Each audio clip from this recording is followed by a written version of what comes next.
ہمارے ان بھائی کا سوال ہے کہ عقیدہ اور منہج یہ اصطلاحات آج کے دور میں بہت زیادہ استعمال ہو رہی ہیں.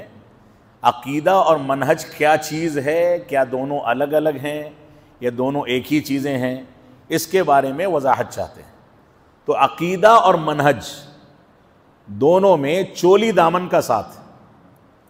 اگر آپ منہج کے مطابق عقیدہ سیکھیں گے تو عقیدہ آپ کا درست ہوگا. عقیدہ اصل میں کہا جاتا ہے گرہ لگانے کو. جیسے یہ دو انگلیاں ہیں، ان دونوں انگلیوں کو آپ نے آپس میں ملا دیا، یہ گرہ بن گئی، یہی عقیدہ ہے. یعنی کسی چیز کو مضبوطی کے ساتھ پکڑ لینا، یہی عقیدہ ہے. ہمارا عقیدہ کیا ہے کہ صرف اللہ کے آگے سر جھکے گا، صرف اسی کی توحید کو مانیں گے. اس کو مضبوطی کے ساتھ پکڑ لیجئے، غیر اللہ کی گنجائش کو ختم کر دیجئے، یہ عقیدہ ہے.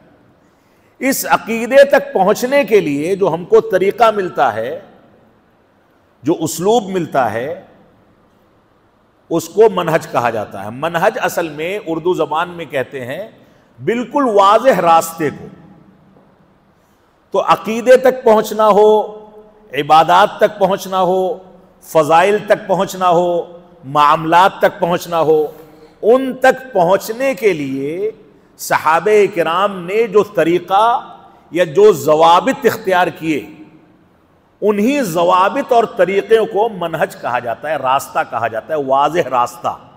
یعنی اس راستے پر آپ چلیں گے تو آپ کو عقیدے کو سمجھنے میں آسانی ہوگی، عبادات کو، معاملات کو، فضائل کو سمجھنے میں آسانی ہوگی. بنیادی طور سے یہ فرق ہے.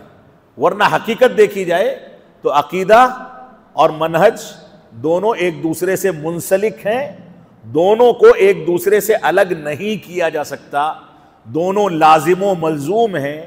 دونوں کو ایک ساتھ لے کر کے چلیں گے تبھی کامیاب ہوں گے.